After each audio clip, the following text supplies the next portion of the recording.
City Sportscast. Date and time currently recording this is Monday, March 24th, year of our Lord 2025. I'd say, 7:30-ish. Garrett Comet's here in the Metro East Side. Always not alone. I can't do this alone. Joining tonight, as always, my partner in content activities, to say the least, especially the one who makes it all work on the graphics back end stuff and even his sweet photography, which you can see from his latest work from this weekend. Adam Hernandez, how are you this evening, buddy? I appreciate the kind words. I'm doing all right. Yeah, it was nice to get back out there, and aside from it being cold and windy and everything like that, it's nice to catch a men's match at Keyworth, and I know we'll be talking a little bit about it later on. But yeah, it was cold. It was cold. It, the weird thing is spring is hit officially, and the skies and hearing the wind this morning waking up reminded me of a couple of months back, and I do not like that. That's too much gray to be progressing along to start a week off. But one thing that has been fighting some grays of their own recently, although had a nice rebound yesterday, was our Detroit Pistons. That'll be our lead topic today. Their road to officially wrapping up a playoff spot. They've confirmed a play-in spot for sure with their actions last week. But when we had recorded last Monday, it was before they traveled to New Orleans to take on the Pelicans, which, do we call that a game? Do we call that a beatdown session? Do we call it, a fucking handicap match? 127-81, I believe, was the final in that. If I'm off by a couple of points, I'm off. It wasn't by much because, god damn, belt to ass.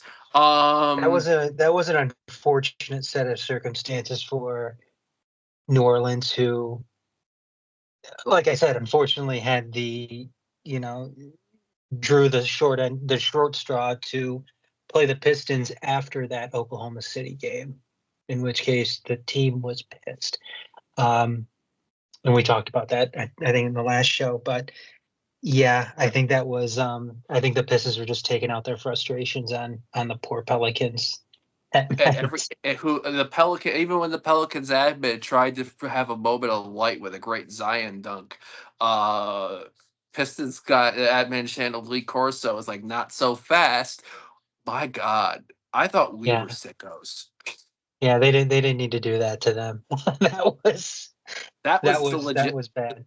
That was the legitimate stop. It's already dead. If you're not sure what I'm talking about, go back on Twitter about 6, 7 days ago to see the Pistons. You're like, hold up, let's show what happened before and after that. Yeah, it's cold blooded shit. 2 days. Speaking of cold blooded, 2 days later, the Pistons and the Miami Heat were on national television on ESPN, and dueled it out to say the least. And Cade Cunningham also was still salty from the weekend. Although I think he said he whispered this with the score tied at 116 and a couple of seconds left and the Pistons inbound. Cade threw up a three off the glass, buried it with a half a second left. 119, 116 Pistons win over the Heat on national, as if another reason for this country to, if you don't understand, if you're not wondering why you should pay attention to the Detroit Pistons, there's a reason why. Unfortunately for the Pistons, probably a glad thing. While most people were probably focused Friday on the NCAA tournament, both day 2 for the men in there and day 1 of the women's, which I will say right now has been quality. I got 2 women's games on right now. They ran into a Dallas Mavericks side that were the better side. I mean, this was a Pistons game loss that kind of reminded me a little bit of the loss to the Washington Wizards the week before. Kind of some of those little frustrating ones. And then yesterday, back home, took on the New Orleans Pelicans again for round 2. The Pelicans were up for a fight, and this was also considering a matchup that saw Tim Hardaway get hurt in the Dallas match, bad ankle. painful ankle injury. Cade Cunningham was out. So you saw a starting lineup that essentially saw not only Malik Beasley come in, but Dennis Schroeder. But this is where you got to see some role players get capitalize on the moments that they had. Ron Holland, in particular, 26 points. The first teenager with 25. I've heard two stats, Adam. Maybe you can confirm. The first teenager with 25 points, 5 boards, 5 assists, 0 turnovers. I've seen both forever, and I've seen since before 1983-84. I feel like lately everyone's going with the first one ever to do that. Marcus Sasser getting 20 points off the bench. Duran with a big game. I mean, everybody needed that was available, was called upon yesterday. 136-130 over the Pelicans.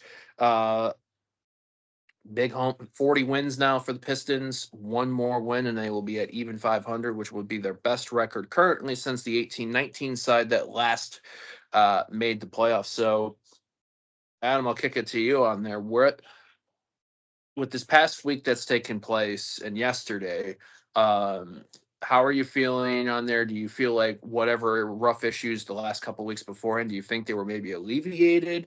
Is there still is the Dallas game was there some concerns there, or is it just this is what's going to happen when you're like getting to the playoffs? Yeah, that Dallas game was frustrating, much like that Washington game that you were alluding to there. I mean, I really don't know what the issue was there. I mean, you're coming off of a road trip. Really played well. Yeah, That game in particular, though, was one of those games where they didn't play very well.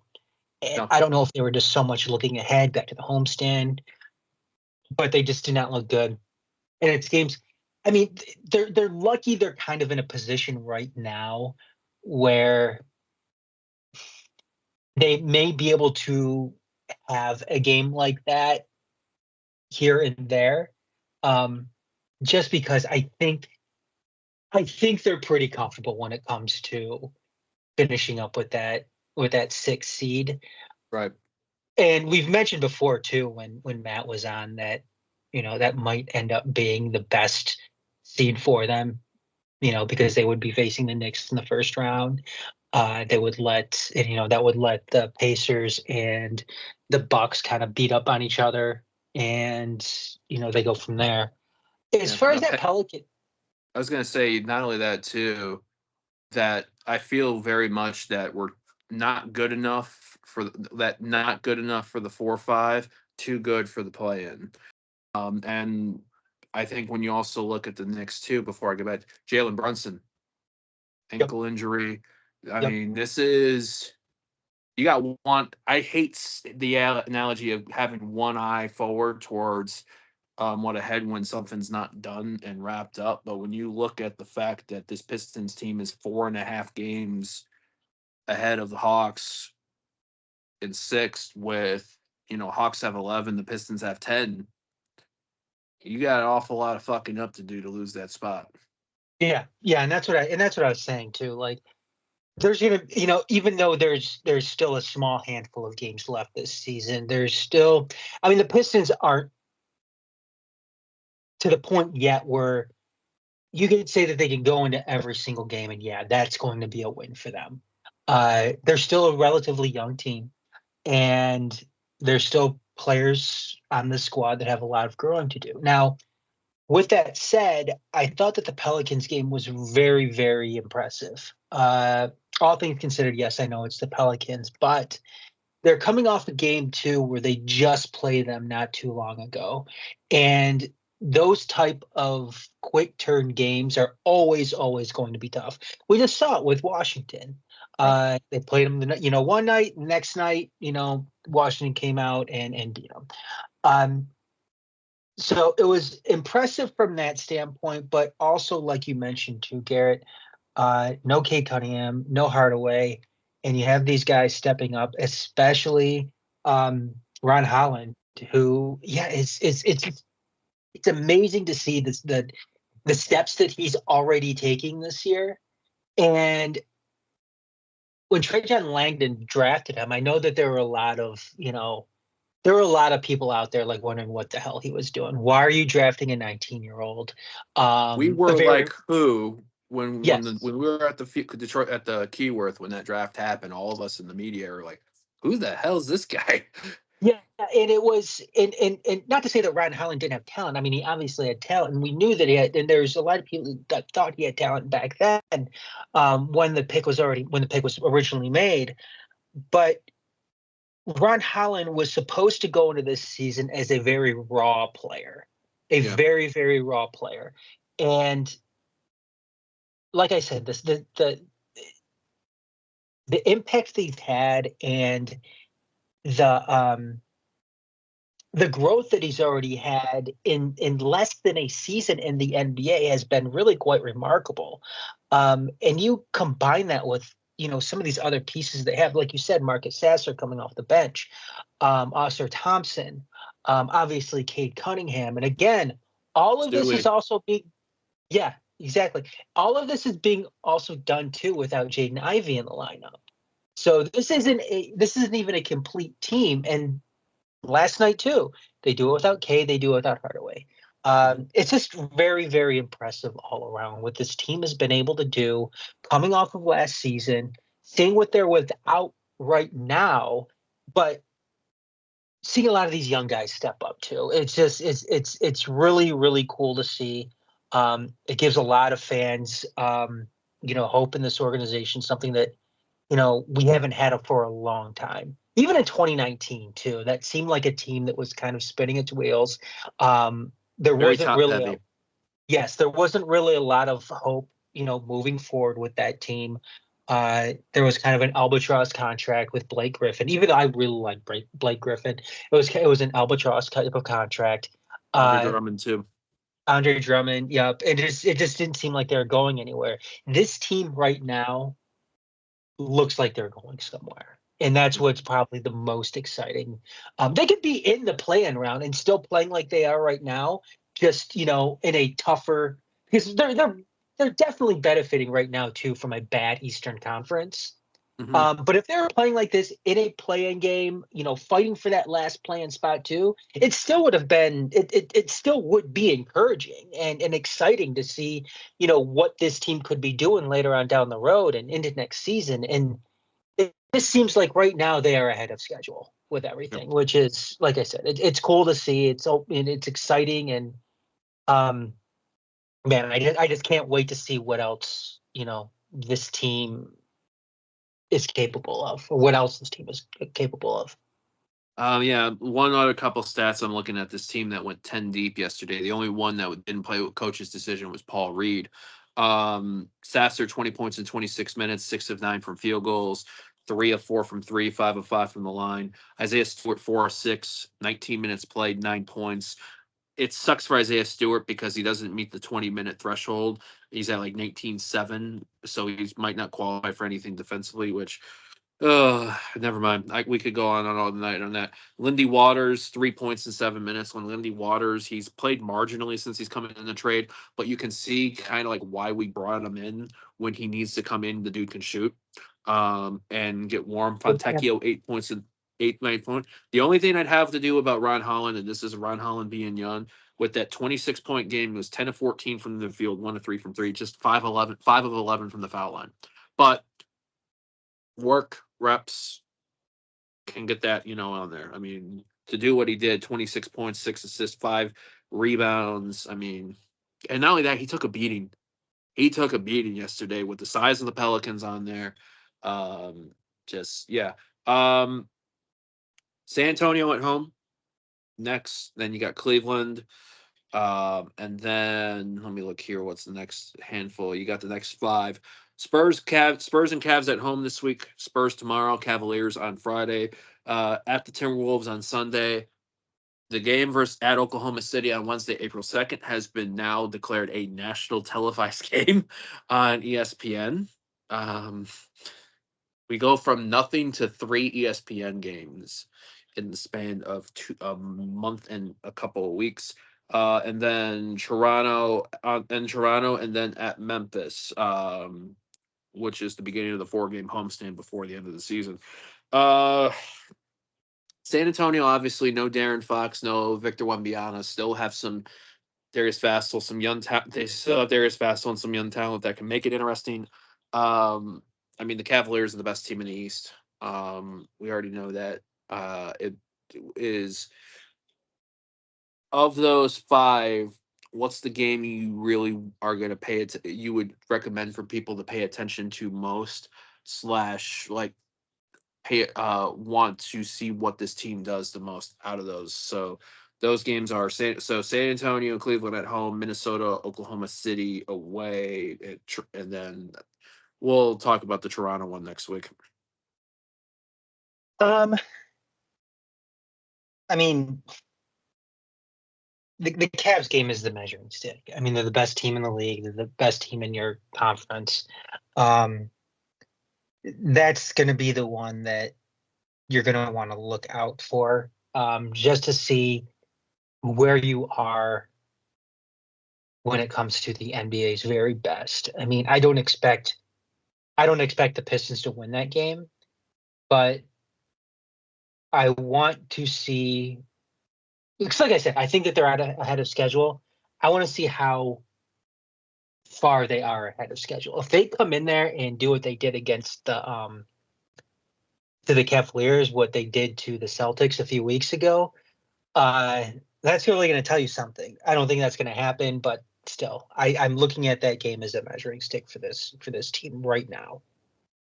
The last time the Cavaliers and the Pistons played, a Darius Garland almost half court shot at the buzzer to give the Cavaliers the win. So I think the Pistons have shown that they can play well with this Mm-hmm. team. I think that game, the Minnesota game, will be fun over the weekend because we talk about last episode or maybe two episodes before. We talked about like guys that remind us of the NBA that we loved as growing up. The guys that were, hungry to win and be the best. Anthony Edwards to me is one of those guys for the Timberwolves. So Mm-hmm. I want to see how if provided Cade's able to play, that stud for stud matchup. I think when we were at the field house the first time the T Wolves and Pistons met this season, but if I'm not mistaken, Cade had a game that day. I think Cade had a 40 or whatever piece on that. Felt like he had a big one. But that was one of those things where I'll look at the first box score for that. But that to me is going but I want to lay eyes on Oklahoma City. Um I think like Cleveland, you're playing one of the best teams in the league. Is this Pistons team gonna let emotion get the best of them in the second time, or are they gonna be in there in business and use what happened at Little Caesars Arena on March 15th as motivation to play Yep. one of their best games of the season? Because I think if it was earlier in the year, yeah, this might be a blowout. This might be a bit more of a one-sided affair. Uh, but I really feel like that it'll be interesting to see where this team goes. So the first time the Timberwolves and Pistons played each other was on January 4th. Cade Cunningham went for 40 points, 9 assists, 6 rebounds, and a 119-105 win. However, Anthony Edwards had 53 that game. Yep. So if you're not doing anything Sunday night, folks, and there, I think it might be their college basketball might be done by that point, for there. So I think it'll be a good thing on there. I think there was some news that came out today. Lastly, talking about potential stuff, site for mixed use facility, I think, which is fueling for the talk maybe for WNBA. Obviously I would think if there's anything related to the WNBA news, we might know closer to if I'm not mistaken, they do the draft in April. And obviously the season will start in the summer. So do you have anything off the top of your head, or are you just suggesting folks wait until that time frame perhaps before we can continue our speculation over what we hope is the return of the Shock? Yeah, I saw that. That was something that caught my eye. And yeah, I mean that's something that we want to wait on probably, but you see something like that, and then you remember too what Adam Silver's comments. What was it, like a month or so ago, a month and a half ago, when he was in Detroit. Yeah. Uh, Basically, I mean, it seemed like he was pretty much confirming there that the Detroit Shock were going to be returning. Right. And then what, like a few days later, the NBA confirmed that the NBA and WNBA confirmed that the Cleveland, or the Rockers or whatever the hell they're called, would be returning. So that was a disappointment. However, seeing this, it's hard to it's hard to see this expansion happening and Detroit not get a team. Right. Considering, again, I always talk about this, media markets and the market that is, Detroit and Metro Detroit. Hmm. So it just seems like it's hard to pass that up, I especially with this resurgence of the Detroit Pistons that we're seeing, this renaissance that we're seeing with the Detroit Pistons right now, because that's going to help fuel uh, the the return of the Shock, and not to mention too, women's basketball, women's sports in general has been on fire. hmm Um, these last few years especially. So I'm hoping. I'm crossing my fingers. I want to see it. I want to see it happen. I'd love to see it happen if they were to play at the LCA. Obviously, something like that would work because the WNBA is it's a summer league. So yeah, let's get it going. I'm ready for it. Let's see it happen. I'm ready for it. Detroit is well overdue for a professional women's side to return to the city, whether it's the PWHL, whether it's the Detroit Shock, whether it's a Detroit City FC women's team to take go on full on professional. It's needed. It is well beyond due. 14, while you were talking about that, 14,000 were at LCA. We didn't talk about it last week, I don't think. 14,000 at LCA on the 16th of March for the second time for a PWHL trip, which is, I think, the first time the PWHL has made a second stop to one of their barnstorming tours. So, They um, set the record too. The first time they came to Detroit, yeah, it was broken by, I can't remember who broke it, but then they set another record too. yeah.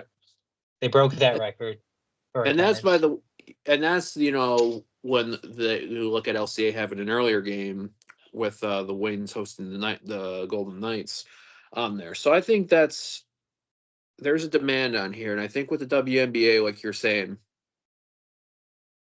I think they were thinking let's just do one team, but this is a boom that you got to capitalize on. This is Well, a it's boom it's that a I don't think it's going to go away anytime soon, especially when you look at the level of talent that's coming out of the college game now. There's well, stars in this league. yeah, definitely, absolutely, and I think Detroit is going to get a WNBA team again. I mean, the Shock will return. Hmm. They will get a PWHL team. I don't know where they'll play, if they'll play at Little Caesars and do, matinees before Red Wing games. Who knows? Um, but I think eventually we're going to have three women's professional teams in the city because Detroit City FC is going to have a professional women's team at some point as well. So, Yeah. uh, and that's going to be huge. It's going to be huge to see three professional women's sides in this, in this market. It's going to be great. I can't wait for that to happen. Every It's time, going to be boom. every time Detroit City FO Sean Mann, or maybe not Alex Wright as much, but Sean Mann for sure hears us say they're going to be there, he'll be like, "Ah, not yet, not yet. It's coming. It's coming." Like you don't build a new stadium and just have one professional side play there. So Yep. Um, obviously we'll talk about more Detroit City FC near the end of the show, but you got the cap on. It seems like we are 3 days away. And it seems like every year, especially for the NFL growing up, the start of the Major League Baseball season continues to feel a little earlier and earlier and earlier. But there's something to me that I will really feel this when I wake up on Thursday morning and I want to look for the poem that Ernie Harwell always used to read the voice of the turtle. Yeah, but he always said that in the beginning of spring training, though. Yeah, but I felt like I always associate with opening day though too, or a home opener, and we are here, Detroit Tigers, opening up their 2025 Major League Baseball season Thursday night, also on ESPN. As if Detroit's not getting enough national attention anyway.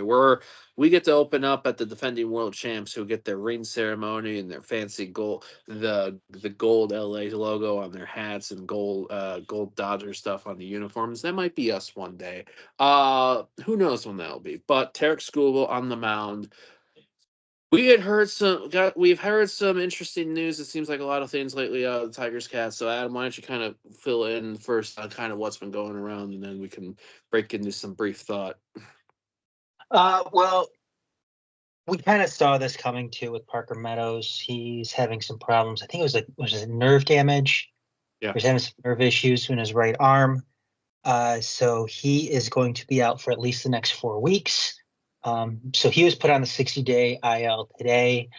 And then we also learned that Wencel Perez is having lower back inflammation. He's going to, I think Scott Harris said that he's going to be getting an injection. He's going to be out for at least the next month. So you're down 2 outfielders already. They ended up signing, who was it? Was it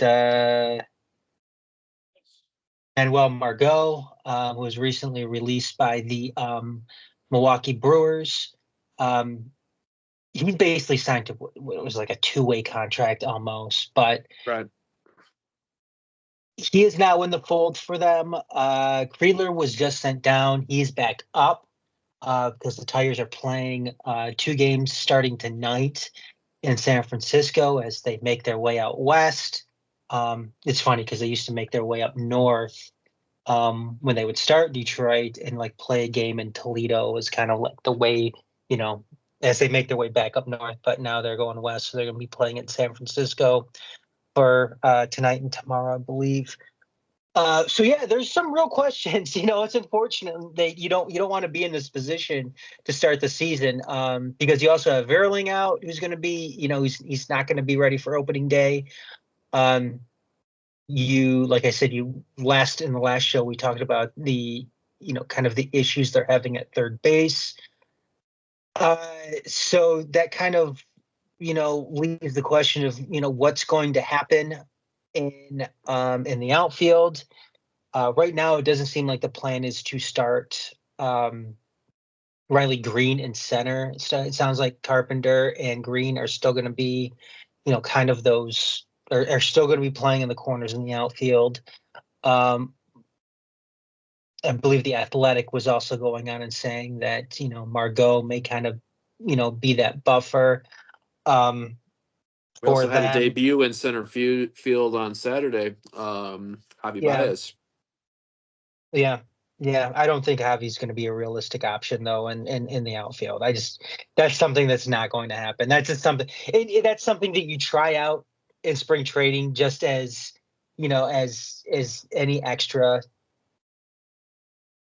This is a precaution. Just to see what you have with them out there. I don't think that's a realistic option for them though. But this is the time right now where you're going to start to see guys release, different players released by their clubs. So there are going to be other options out there for the Tigers moving forward when it comes to addressing that issue, especially in center field. More so with Meadows going down with that injury. So yeah, it's a tough situation to start the season, and especially heading out west and taking on the Dodgers to start the year. That something like that is never easy, and the Tigers are going to probably be struggling a little bit to start the year, especially given the lack of free agent moves that they made this offseason as well. So they're going to have to weather the storm early, and I mean, there's not really a whole lot you can do at this point right now. I mean, it's one of those things where it comes at a bad time, just because you are starting the season. You'd rather have something like this obviously start at the beginning of spring training as opposed to the end of it. But yeah, I mean, what can you really say about it? It's just something that you have to deal with earlier on the season, and you weather it as best you can. You see what holes you can fill, what Scott Harris can do, what holes he can fill as teams start whittling down their roster, getting ready for opening day, and that's it. That's Yep. it. Ja Jones, is he still with the team or is he down? I don't know actually. There was a collision yesterday with Justin Henry Malloy and Max Clark. Seems like both are all right in their situation. Um, I think, yeah, obviously, because then the tough part about something like this is when you're banged up with Vierling, Meadows, now Perez, amongst others, it puts the microscope even more, even though the team may not want to, it puts the microscope even more on Spencer Torkelson, Javi Baez, guys Mhm. that, even Justin Henry Malloy, if he's ready to go, about, guys that had glimpses, but can they fully turn it on? Zach McKinstry's, while great always in the glove and great in his utility, you know, is this going to be, you're going to ask more of him the bat? Even Ryan Kreidler, if he's staying up, because Ryan Kreidler is a great fielding option. But, you know, you can expect comparing him to Javi Baez hitting, and I know Javi Baez is become the punching bag of jokes a lot of times in the city, but I still would rather have Javi Baez 95 out of 100 times at bat more than Ryan Kreidler right now. But Ryan Kreidler is a great fielding option. So, but when you have a bunch of injuries, it puts more pressures on the next guy on that. However, we know the strength of this team was pitching last year, and perhaps being a little bit deeper in pitching, um, hoping that the spring trainings that Casey Mize has had, Kenta Maeda's had, Reese Olson's had, carry into the start of the season. Because I'm not obviously because this team might need to rely on their pitching a little bit more than they hope for the first month or two of the season. Because unfortunately for Parker Meadows, the 60-day DL does not go retroactive to spring training. So that means he is out until the end of May. Yes. Yep. Absolutely. And you're right. Um, you talk about that pressure. There's going to be a lot of pressure on this pitching staff to start the season as well. I mean, that's where it's all probably going to be falling on. Yes, there's tons of pressure on Torg. There's tons of pressure on Javi. Um, Unfortunately, you're now leaning on those guys to, produce when they haven't been consistent at all, during their time here. But the one thing that has been consistent is the pitching. And you are really, I mean, it's going to have to continue to be consistent because, you know, given the injuries to some of these guys, some of these key guys, especially Parker Meadows, being the team center fielder, um, you don't want things to get out of hand, earlier on in the season because you start getting into a tailspin and you could get to a point where you can't get yourself out of it. And all of a sudden, you are working your way through, the end of March into April, and all of a sudden it's May before you know it. And if you're under 500, if you're, a handful of games under 500, then, you know, that's when you start looking ahead to the trade deadline and everything and what you want to do. I mean, you could have a We lost did it season. last year, but that Yeah.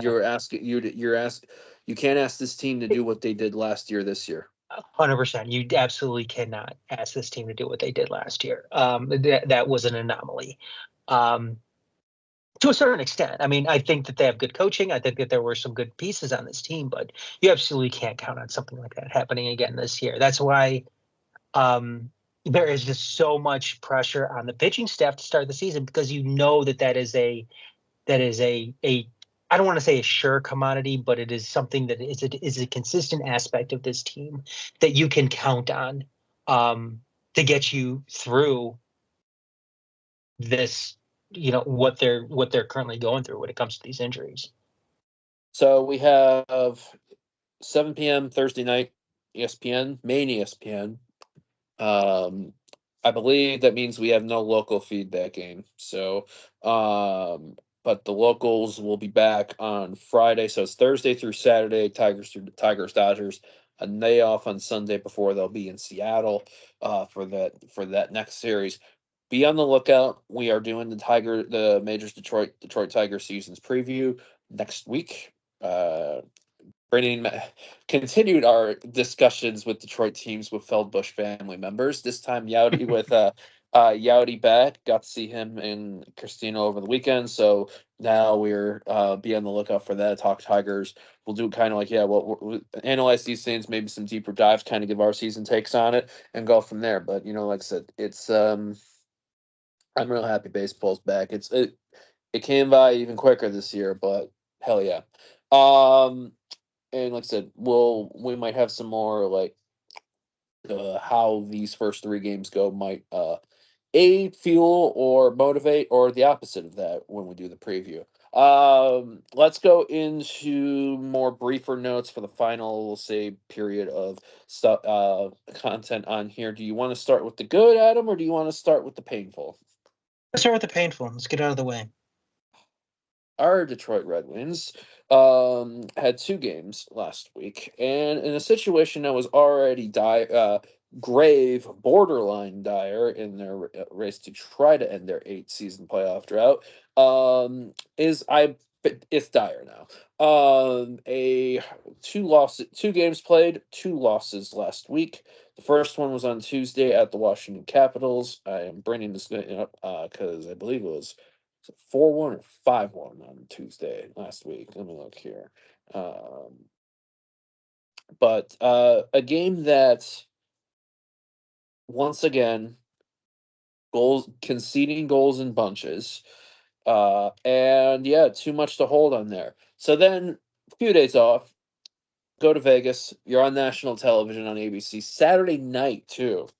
So I mean, we can't even those that don't have FanDuel, unfortunately, had to see this bullshit. Opening goal scored. Unfortunately, Vegas got hot. Final score 6-3. So as we are getting into this right now, the Winds do have a game tonight at the Utah Hockey Club, who themselves are trying to sneak into that last wild card spot in the Western Conference, although they are currently 6 points back of the last spot that is currently held by the St. Louis Blues, which is wild that the Blues are in a spot right now for that, considering how often my Eintracht Frankfurt St. Louis native bitches about them. 70 points after 69 games. 13 games left to go for the Red Wings. They are currently 5 points out of the last wild card spot. But you got it's the Canadians with 75, Rangers 74, Islanders now with 73, Jackets 71, Wings 70, Bruins 69, Penguins 69. I have no problem saying with that it's done. Unless we play absolutely out of our damn mind, which we don't seem to do in the month of March. Utah tonight, Colorado on the road tomorrow, Ottawa, Boston home, St. Louis away, Carolina, Florida much. I don't know. What do you got? Because I don't really have nothing really too nice to say about this team right now. Is it going to be another one of those things where we're watching games at Keyworth at the end of the season?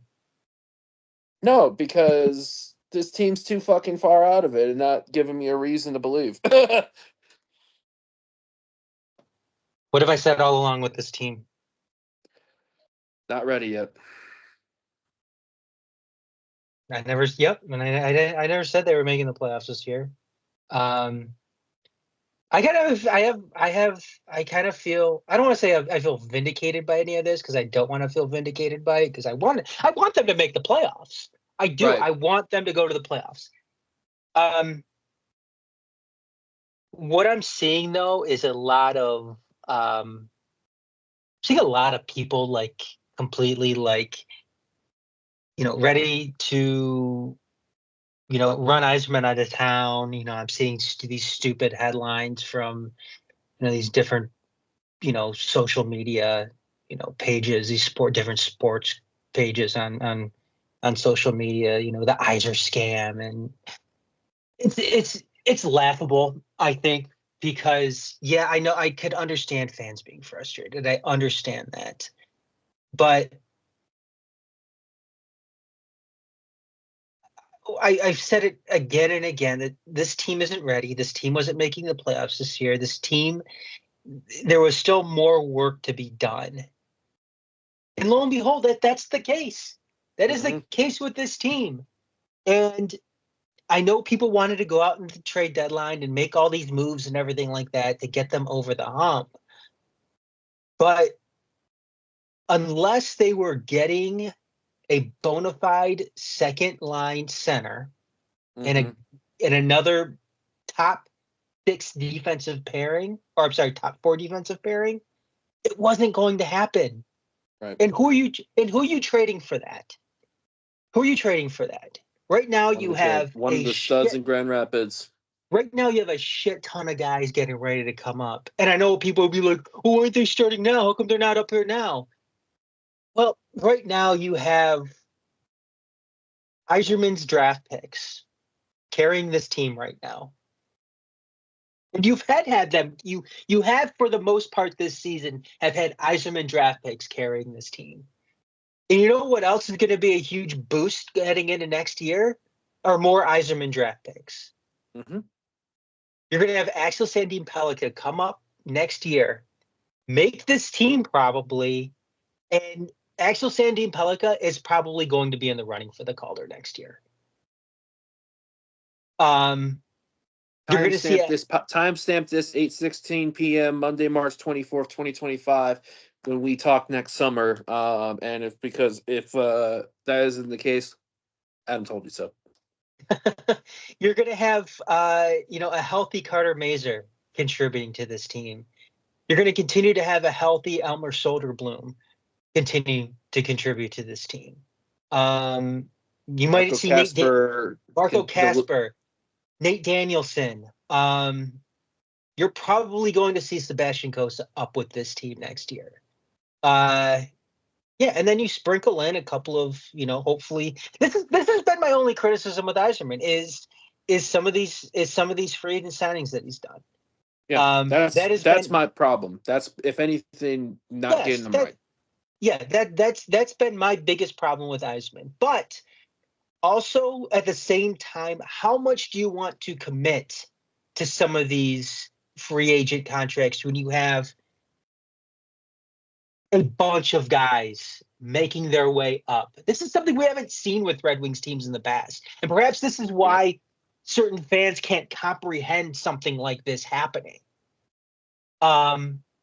Right. Because right now you have so many guys coming up through the system. You don't want to go out and spend all this money and end up giving yourself a roadblock going forward with it. Because what's going to happen, Garrett? What's going to happen? What would happen if they went out and they signed, like, say they brought in like a Dylan Cousins this year, and that was the only move that they made. You end up going to Ottawa. Say that was the only move that they made. Right. What happens in the first round with this team? Guess what? Or they lose in 5 or 6. They're not going to make it. They wouldn't make it past the first round. So you end up getting a guy like Dylan Cousins in here, and you probably have to part with a guy like Nate Danielson. Yeah. You have to part with a guy like Nate Danielson, or take your pick. Yep. I mean, are we really doing that just for, the simple, just to say that we made the playoffs this year, we ended the drought? I mean, haven't we already gone through this before in kind of like a reverse manner with the playoff streak when we were doing it? I mean, because then it was, we need to make these moves just so we can get into the playoffs and continue that streak. And I think that is part of the reason why the meltdown of people are happening now, because they can't seem to. Those last few years of playoff streaks have probably been the lockout year, the first year after Lidstrom came back, 13, 14, 15, 16 in particular. 14-15 was a good side. That was my favorite side post Lidstrom for the most part. Um, is the streak should have ended then, and um, that was that was to me where it proved Ken Holland was past his time here with this team, Hmm. and instead he was the GM of this team through the 2018-2019 season. So, I mean, um, it was like this. I mean, it was like when the Lions kept Bob Quinn and Matt Patricia. You know, that it was when the extra Lions year. kept Matt And Millen first, and then they did the same yeah, thing to an extent yeah, with Bob Quinn. they I let will. them make those draft picks, and yeah. Go ahead. Um, I was gonna say the. I'm gonna ask you a question because I feel Hmm. like this has been a whirlwind of a season. But before I do that, I want to give some people some fun, fucked up stats. Our leading plus minus getters on this team, Simone Edvinson with a +4, tied for him, Andrew Kopp. Everyone else is He's out for the in. season. Yeah. Um, our top line, Lucas Raymond, 70 points in 69 games, -10. Dylan Larkin, 62 points in 69 games, -7. Alex DeBrinket, 32 goals, leading the team, 27 assists, 59 points, -15. I feel great about this first line. Hmm. Patrick Kane, 49 points in 59 games, which is great considering how fucking horrible of a start of a season he had. Yeah. -13. Although, to be honest with you, I would not. I know people are like, "Oh, he's got flash in that." I'm a 37-year-old, and I feel like I can appropriately critique. Oh, say when it's time for another 37, soon to be 37-year-old, that if he's going to play, maybe see if he can return to Buffalo to make on there or wrap it up, especially if it means a spot for these young kids. Yeah. You want to get some consistency in that spot. Um, I And mean, that spot's got Marco Casper's name on it. well, not only that, I mean, again, people want to rag on Yzerman, Garrett. Hmm. What did Yzerman do last offseason? He didn't go out and give Patrick Kane a massive contract. No, it was less than what I thought. It was more than what he got in the middle of the season last year, but less Mhm. than what I was thinking he was going to give him. I think he signed the same day that we were coming back from that Ann Arbor USLW League game. It was either that or the next day. Yeah. Yeah, Um, because yeah. so let me ask you this though. I know you mentioned that we weren't going to make the playoffs at the start of the year and all that. Mhm. What's been more frustrating though? The collapse of last season from where they were at and at the end of February going into March and how it ended versus this team, the collapse this year, especially with the amount of ground that they caught up after that horrific start to the season. So which one's more frustrating between the two? Yes. Um,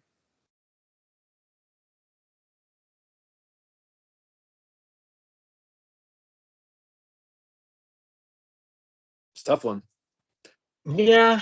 Um, Maybe I don't know.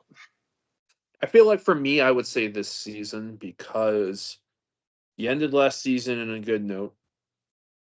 You did get rid of some changes, and this is again where you're not getting the free agency move right. And You you know made what? such a ground from how bad you started. You know You put your what, Garrett? I don't know if I could answer this question yet. I think we need to revisit it end of after the season. season. Okay. Yeah, I Okay. think we need to revisit it at the end of the season, and Just to see because how they finish up. yeah, I mean, we got because what you just mentioned too, because you talked about last year how they finished. I mean, they could. You never know what could happen this year, within these last handful of games. We'll just leave it at that. Um, I think we should revisit it though at the end of the year. Okay. See what happens. So I'll name off. We got 13 left. So Utah tonight. And then here we go. Is the power of my tech. Utah, Colorado, Ottawa. So Utah, Colorado away. Ottawa, Boston home. St. Louis away, Carolina, Florida home, Montreal, Florida, Tampa Bay away, Dallas home finale on April 14th, end at New Jersey and Toronto. Ouch! I feel like Coldplay's playing in the background. Nobody ever said it was easy. Yeah, I agree with you. Let's revisit this because we'll concede. Because I was gonna say, yeah, don't ask me to pick one of those games because they're all vital at this point. You need yeah. to win every single one of them. Tonight's vital. Tonight's fucking Yes, I mean, vital. starting tonight, you need to win every single one of them. Yeah. This I is mean, that's being yeah. a little hyperbolic, but you need. I mean, yeah. Um, for folks again that aren't subscribers to FanDuel, anything like that, you have a national televised game this Saturday hosting the Boston Bruins at 8 p.m. on ABC. April 6th at Florida. That is on TNT. That's a Sunday 5:30 p.m. game. That should not be a local blackout game, provided unless FanDuel is picking that up. And then one more in New Jersey on Wednesday, April 16th. All right. Now we've gotten the pain out of the way to an extent. Let's talk about some more good things. Even though we were fucking cold on Saturday, Detroit City FC opened up their home part of the USL Championship season against Birmingham Legion. No thes, just Birmingham Legion. No the. And insight for those in the Detroit City community that are wondering, they're going to be like, Garrett, you fucking asshole. 2-2 the final for Detroit City FC. Goals in the first half by Darren Smith and Ben Morris. In between a Rolando Damas equalizer for Birmingham Legion. Although Legion, to me, were the stronger side in the second half. Set piece led to a Stephen Carroll own goal. Legion had a shot, had one hit off the woodwork. So I'll ask you this: what's your point on there? Because you and I obviously talked a bit about this Saturday post match. Are you more frustrated that there were 2 points dropped? Or are you more fortunate that we had a point gained? More frustrated points dropped. Because they looked really good to start that game. Birmingham definitely looked like a team that just played Wednesday, and Yeah, that was their 3rd and 6, 3rd and 7. yeah, yeah, they definitely look like it. And then also coming off that, because they just played Lou City, Mm-hmm. the previous weekend. So yeah, it is frustrating to drop those 2 points in that instance too, especially considering too Birmingham is an Eastern Conference team, and they could very well be fighting for them for playoff spot or playoff positioning later on in the season. Um, and it certainly seemed, given Danny Dicchio's comments after the game, that he was frustrated by it as well. But I just didn't. It didn't look like they made the right adjustments coming out of the half.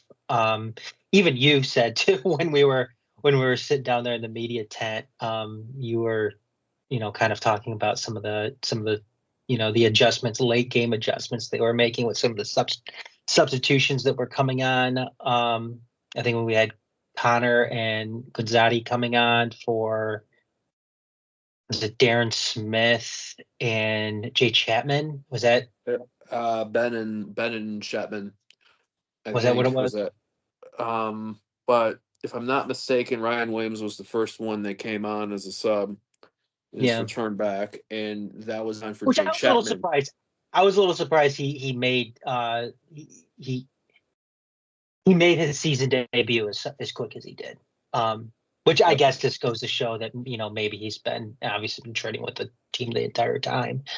Or Williams was announced Friday, and then in the squad the next day. yeah. So I mean, it is frustrating, but also when you look at it too, and this is something that Sean said last week on Make City Make Spence.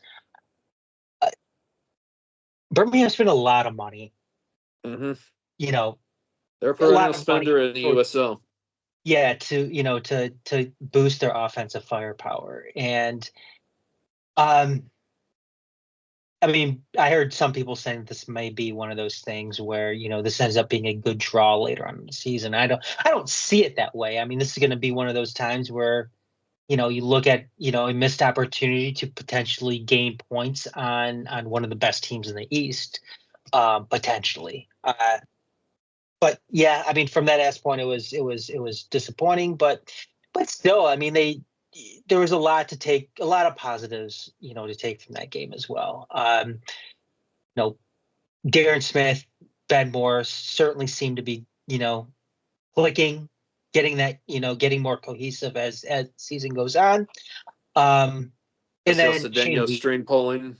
yep, Cedeno looking good to start the season. And then Shane Wheat, man, I've been very, very impressed with Shane Wheat. The dude is so smooth on that back line. I really, really like what he brings to the table, and I'm sure we'll be getting into this more later on in the week when we do. I don't know if we're going to be recording Tell 'em Talk, but we do have a Make City Make Spence coming later on in the week, and I'll be interested to hear what Sean has to say about Shane Wheat and his contributions so far in that back line, and what the hell Danny Dicchio does when Devin's able to return, because Devin was rostered, Yeah. but he didn't see any playing time as he continues to recover from, I believe it was a muscle issue. But what the hell happened? Like, what do you do moving forward I with think you have a few Shane things. Weavis? I think you have a few things now when you look at it in the sense of the squad because I think the forwards are Darren Smith, Ben Morris. I think have proven themselves as you're out now the front line. Yeah, Alex Villanueva, I think, has taken that left side flank. Another great yeah. performance by him. I thought great distribution. He's playing confidently. I think Reese Williams, Maury Donner's battling it out for that right hand side.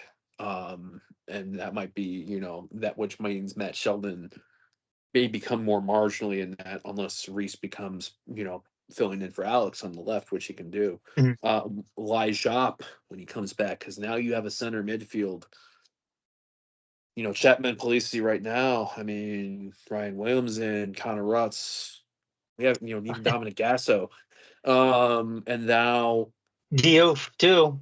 Giannis Diouf. Well, now you have Addis Diouf and Jordan Adebayo Smith. So, which it's and then you talked about, I know our Justin, Justin Remington, one of our post match recap team members. I think he was a little bit sure by Wheat, but once he realized that Shane Wheat is a right footed center back playing in a left sided role in a back three right now, he was like, okay, I get it now. Because, Wheat unfortunately got caught up in the goal against switchbacks, but when you're going up against speedy guys that press hard, sometimes that happens. But like I said, composure. Because now you're going to have, and especially with, I think also Michael Bryant starting strong too, you know, it's not going to, it may not be Devin Mensah gets healthy and immediately slots back into the squad. It Mhm. might be an opportunity has to be earned on that. Yeah, well, we're gonna do Mix City Mix Men's later on this week. Saturday, March 29th, next match for the men at Louisville City FC.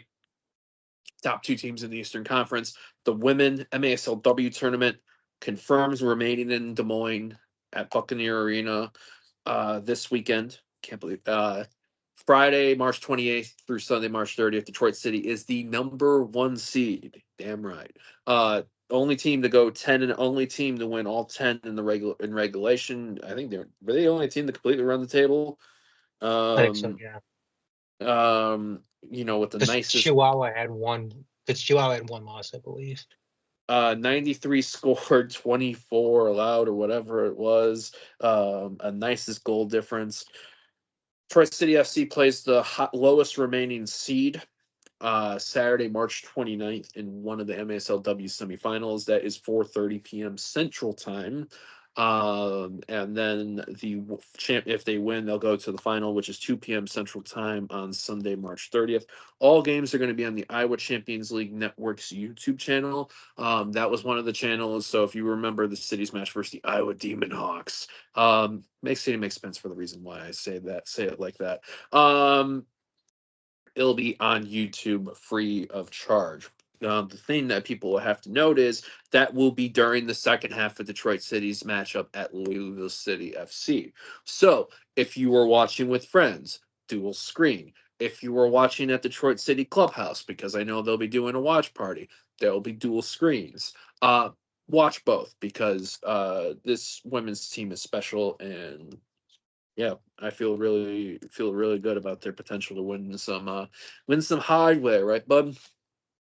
Yeah, I am a little concerned about what they were going to do from the goalkeeper spot, considering it is Gary Shriver is going to be occupying keeper moving forward. At least this, to finish out the MASLW playoffs, and like I said, I want to see how they account for that and how they move forward with that. So we'll see. I mean, we'll see what happens. They are the number one seed. They've looked, just out of this world throughout the regular season, to the point where things got boring with them. um, but yeah, I'm excited. I'm just glad they're getting the opportunity. I'm glad they're getting the opportunity, because they deserve to have this part of the season take place. So give us Chihuahua. I want Chihuahua. I want to Offense versus defense. take out that stupid dog. Now I just think of late '90s Taco Bell ads. But yeah, I mean, we'll keep people in the loop on that. Everything from there. Like I said, Make City Make Spence. Look for that later on in the week. Maybe a tunnel talk stuff. We'll throw caution to the wind and see if that catches some breeze, like Jaime after some hairspray. But in the meantime, yeah. Oh, you're doing the Jaime hair again? Yeah. Yeah, we'll keep everyone in the loop as for there. We're not going to go anything too much in the Lions stuff. I know there's been a lot of returning player stuff announced. We'll probably resume on some Lions talk as we get closer to the NFL draft, just to kind of see if there's anything newer in transactions, or to just kind of preview for what might happen with the draft that's taking place at Green Bay. End of April, I believe, is when that has taken place. And yeah, hopefully, but be on the lookout for us next week for not only the Tigers season preview with Yowdy, but also recapping what's been going on in the worlds of the Pistons, Red Wings, and Detroit City FC. Adam, why don't you fill us in on where folks can check us all out, including where they can find your thoughts online? Find me at TMS Next Adam on Twitter, Blue Sky, and you can find us, Channel the Whole, at TMS Next Detroit on Twitter, Blue Sky, Facebook, Instagram. Subscribe to our YouTube channel, youtube.com/TheMajorsTV. And then find us on the web, Detroit.themajorsports.com. Yeah, GM Comets on Twitter, Instagram, Discord, GM Comets.bsky.social for Blue Sky. Yeah, it'll be fun. And also Majors TV on YouTube, and the bulletin and recaps, which latest recap of the match at Detroit City FC's Birmingham Legion match is on there now, as well as we'll have some more bulletin stuff, some other news that's coming up. So that is it. Thanks to everybody for joining us for another episode of Detroit City Sportscast. Like I said, be on the lookout for Make City Make Spence later on this week. For Adam Hernandez, I'm Garrett Gomez. Until next time, see ya. Yep.